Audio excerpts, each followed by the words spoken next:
Hello everyone, welcome back to Hindi Gyan e learning. आज के हमारी इस वीडियो में हम अपने प्रीवियस टॉपिक को कंटिन्यू करेंगे और सीखेंगे निबंध लेखन का दूसरा प्रकार जो है वैचारिक निबंध। जैसा कि मैंने आपको बताया था कि वैचारिक निबंध में हमारी विचारों को प्रधानता दी जाती है, यानी कि हम कितना कुछ सोच सकते हैं गिवन टॉपिक पे, उसकी पॉजिटिविटी को और नेगेटिविटी को दोनों को आपस में रख के वैचारिक निबंध पे कुछ टॉपिक को डिस्कस करते हैं। चलिए, वैचारिक निबंध का पहला टॉपिक है समाचार पत्र। समाचार पत्र के बारे में हम सभी जानते हैं, उसके कंटेंट के बारे में हम सभी जानते हैं और उसका यूजेस, उसके जितने भी इम्पोर्टेंट्स पॉइंट है वो सब हम लोग को पता है, क्योंकि ये एक बेसिक चीज़ है। तो हमें किस तरह से शुरुआत करना है वैचारिक निबंध का। फर्स्ट पैराग्राफ आपको उस समाचार पत्र के इंट्रो के बारे में देना है कि वो है क्या। लेकिन एक बात आपको क्या ध्यान देनी है कि वैचारिक निबंध में सारे पॉइंट्स को आपको प्रेजेंट टेंस में लिखना है कि महत्वपूर्ण अंग बन चुका है। रोज़ सुबह सुबह समाचार पत्र घर में प्रवेश करता है। समाचार पत्रों में बीते कल की प्रमुख घटनाएं और आने वाले दिनों की सूचना मिलती है। तो इस सब में देखिए प्रेजेंट टेंस का यूज़ हुआ है, तो आपको इसे लेकर चलना है। और सेकंड पैराग्राफ में ये बताया गया है कि जो हमारे आसपास से गतिविधियां हैं उससे हमें अवगत कराता है समाचार पत्र, और इसमें सामाजिक, राजनीतिक एवं प्रशासनिक दृष्टि से महत्वपूर्ण समाचारों को आकलन भी करता है। समाचार पत्र हमें जागरूक करता है, घटनाओं को परखने की निष्पक्ष दृष्टि प्रदान करता है, और इसी कारण यह माना जाता है कि प्रेस लोकतंत्र का चौथा स्तंभ है। साथ ही साथ अगले पैराग्राफ में इससे कंटेंट के बारे में डिस्कस करेगा कि इसमें किस किस प्रकार की खबरें छपती हैं और उसे कौन कौन यूज़ कर सकता है। फॉर एग्ज़ाम्पल यहाँ पर बोला गया है कि जो गृहिणियाँ हैं, यानी कि हाउस वाइफ, और जो विद्यार्थी हैं उनके लिए भी उपयोगी कई लेख छपते हैं। राजनीतिक, प्रशासन, समाज, खेल कूद, शिक्षा, व्यवसाय, संस्कृति, फिल्म, संगीत, भोजन, कला आदि अनेक विषयों पर हमें नवीनतम जानकारियाँ और लेख पढ़ने को मिलते हैं। अंतिम पैराग्राफ में निष्कर्ष बोला गया है कि जो समाचार पत्र है वो एक बहुत महत्वपूर्ण बिजनेस भी बन चुका है, और देश की जो इकोनॉमी है यानी अर्थव्यवस्था, उसमें भी इसका बहुत बड़ा योगदान है, क्योंकि लगभग हर इंसान तो न्यूज़ पढ़ता ही है, ऑनलाइन हो चाहे ऑफलाइन हो, और इसकी उपयोगिता बहुत बढ़ती जा रही है। तो ये था समाचार पत्र का वैचारिक निबंध। अगला देखते हैं। अगला जो टॉपिक है वो बहुत फेमस है और मोस्ट रिपीटेटिव टॉपिक है अपने हिंदी निबंध लेखन का, जो है विज्ञान के चमत्कार। अब साइंस ने हमें क्या कुछ दिया है, उसके क्या एडवांटेजेस हैं, क्या डिसएडवांटेजेस हैं, वो हम सभी को पता है। देखिए, समाचार जो टॉपिक था समाचार पत्र, इसमें कोई नेगेटिविटी आप नहीं ढूंढ सकते। थोड़ी बहुत खबरें होती हैं जो बहुत भड़काऊ होती हैं, लोगों को बहुत भड़काने का काम करती हैं, लेकिन वो उसे थोड़ा बहुत ही होता है। बाकी सब खबरें जो हैं वो काम की होती हैं, तो उसमें देखिए कोई भी नेगेटिविटी नहीं थी। लेकिन जो साइंस का टॉपिक है इसमें आप उसके लाभ और हानि दोनों को डाल सकते हैं।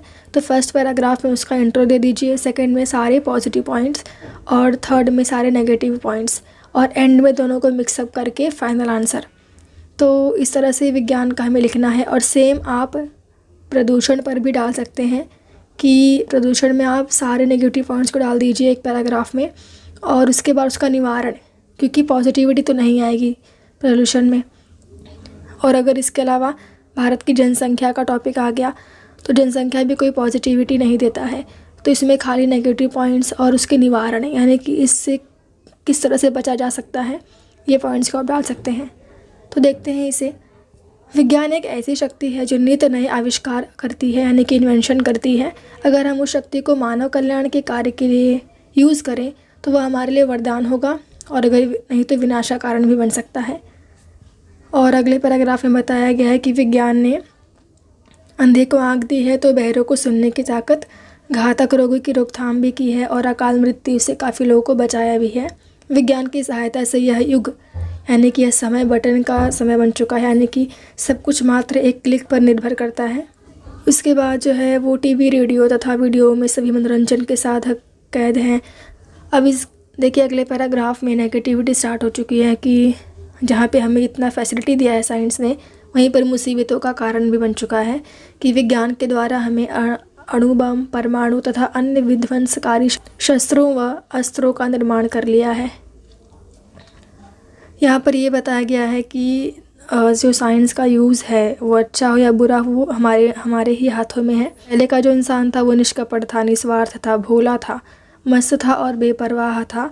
अब वह छली, स्वार्थी और चालाक और भौतिकवादी यानी कि बहुत ही स्वार्थी, सेल्फिश बन चुका है इंसान, और उसी के कारण यह सब कुछ हो रहा है।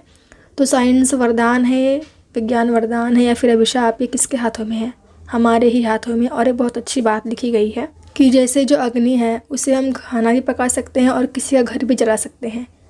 जैसे चाकू है उससे हम फलों का स्वाद भी ले सकते हैं और किसी की हत्या भी कर सकते हैं। स्वयं विज्ञान भी है कि आप उससे भला भी कर सकते हैं और बुरा भी कर सकते हैं। तो ये था साइंस के ऊपर। अगला टॉपिक देखते हैं, भारत की जनसंख्या। क्या इसमें लिखना है? पहला पैराग्राफ इंट्रो और उसके बाद सारे नेगेटिव पॉइंट्स कि क्या होता है जनसंख्या बढ़ने से। अब आपके क्या पॉइंट्स इसमें हो सकते हैं कि जनसंख्या बढ़ने से बेरोजगारी बढ़ती है, लोगों के खाने पीने में दिक्कतें आती हैं, जो देश है वो आगे नहीं बढ़ पाता क्योंकि बहुत गरीबी आ जाती है, और भुखमरी, बीमारी भी बहुत से ऐसे दुष्परिणाम पड़ते हैं जनसंख्या बढ़ने से। और इसमें कुछ पॉजिटिविटी नहीं आएगा, इसलिए थर्ड पैराग्राफ में हम इसके निवारण के बारे में सोचेंगे कि हमें परिवार नियोजन के बारे में सोचना चाहिए, लोगों में जागरूकता पैदा करना चाहिए कि छोटा परिवार ही सुखी परिवार होता है, और ऐसे बहुत सारे पॉइंट्स को हमें डाल देना है। यहाँ पे देखिए फर्स्ट पैराग्राफ में लिखा है, भारत इस सदी में जिस सबसे बड़े और भयानक संकट से गुजर रहा है वह है जनसंख्या विस्फोट। आज के टाइम पे हम 100 करोड़ की जनसंख्या को पार कर चुके हैं। आज संसार के सामने एक अनेक छोटी बड़ी समस्याएं हैं, लेकिन सबसे बड़ी समस्या क्या है? जनसंख्या। उसके बाद बताया गया है कि बढ़ती हुई जनसंख्या भारत के लिए सबसे बड़ा खतरा है, क्योंकि बढ़ती जनसंख्या रहन सहन, खान पान एवं रोजगार की समुचित व्यवस्था नहीं कर पाता, और इसमें नौकरियां भी नहीं मिलती, रोजगार नहीं मिलता। नदी की बाढ़ को रोका जा सकता है, लेकिन बेकारी की बाढ़ को कोई नहीं रोक सकता। और अगले पैराग्राफ में इसके निवारण के बारे में बोला गया है कि परिवार छोटा हो तो उससे क्या फ़ायदे हैं, इसके बारे में लोगों को समझाना चाहिए। और इस तरह से ये वाला भी निबंध ख़त्म हुआ। अगला प्रकार देखते हैं, निबंध का तीसरा प्रकार, दैट इज़ वर्णनात्मक निबंध। बहुत ही आसान है, सिर्फ आंखों देखा हाल अपने ओन वर्ड्स में बताना है और सारे पास्ट टेंस में। ध्यान दीजिए, भूतकाल के शब्दों का यूज़ करके हमें वर्णनात्मक निबंध को लिखना पड़ता है। यहाँ पे एक टॉपिक दिया गया है, ऐतिहासिक स्थल की सैर, यानी हिस्टोरिकल प्लेस पे हम घूमने गए थे, वहाँ का हमें वर्णन करना है। देखिए पढ़ेंगे तो आपको मालूम पड़ेगा कि किस तरह से पास्ट टेंस में बातें बोली गई हैं। गर्मी की छुट्टी में इस बार मैंने अपने परिवार के साथ मिलकर किसी ऐतिहासिक स्थल की सैर का कार्यक्रम बनाया। वैसे तो हमने बहुत सारे ऐतिहासिक स्थल देखे हैं, परंतु इस बार हमने किसी एक नए स्थल पर जाना था। सांची एक प्रसिद्ध स्थल है, इसलिए हमने सांची जाने का निश्चय किया। रेलगाड़ी द्वारा भोपाल होकर मैं अपने माता पिता के साथ सांची पहुंची। आध्यात्मिक कला और इतिहास में रुचि रखने वाले लोगों को सांची हमेशा आमंत्रित करती रही है। सुबह 9 बजे हम सांची पहुंचे और टिकट लेकर हमने स्तूपों पर चढ़ाई की। सुनहरी धूप, खुशनुमा मौसम और आसपास की हरियाली देखकर लगा कि महात्मा बुद्ध ने संदेशों को प्रसारित करने के लिए सम्राट अशोक का इस जगह का चुनाव बहुत उपयुक्त था। यानी कि अगर आप देखेंगे, ध्यान से समझेंगे तो इसमें देखिए फर्स्ट पैराग्राफ में प्लानिंग की गई थी कि हमने प्लानिंग किया, फिर हम लोग गए, और सेकंड पैराग्राफ में पहुंचने का टाइमिंग और वहाँ का एनवायरनमेंट डिस्कस किया है। सेम उस जगह का, यानी सांची जो है, वहाँ का जितना भी आसपास का वातावरण और वहाँ पे क्या क्या देखा गया, कलात्मक निर्माण, वास्तुकला और शिल्पकला आदि के बारे में एक्सप्लेन किया गया है।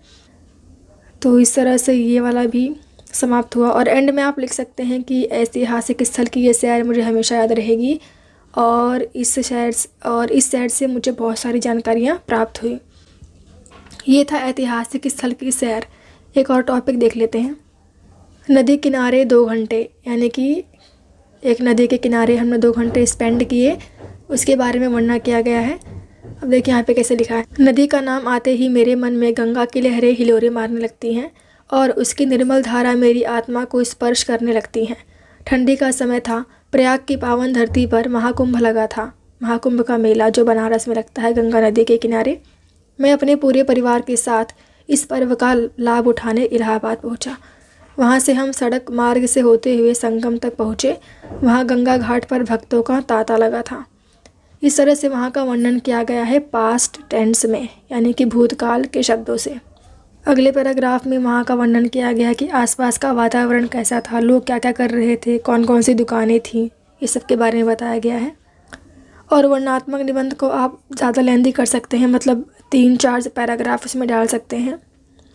और इस तरह से अगले पैराग्राफ में सारी वहाँ की बातें बताई गई हैं कि कुंभ मेले में घूमते घूमते संध्या हो गई, सूरज ढल रहा था, उस समय ढलता हुआ सूरज बहुत अच्छा लग रहा था, जैसे माँ गंगा की लहरों में डुबकी लगा रहे हैं सब लोग। संध्या के समय सूरज की सुनहरी रोशनी जब गंगा पर पड़ी तो गंगा जल विशुद्ध सोने की तरह चमचमाने लगा। इधर श्रद्धालुओं की बात की गई है और लास्ट में आरती की बात की गई है कि हमने संध्या की आरती की, उसके बाद हम घर की ओर निकल पड़े।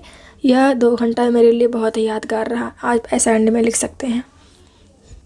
तो आज की वीडियो में हमने इस 2 प्रकार को डिस्कस किया, वैचारिक निबंध और वर्णनात्मक निबंध।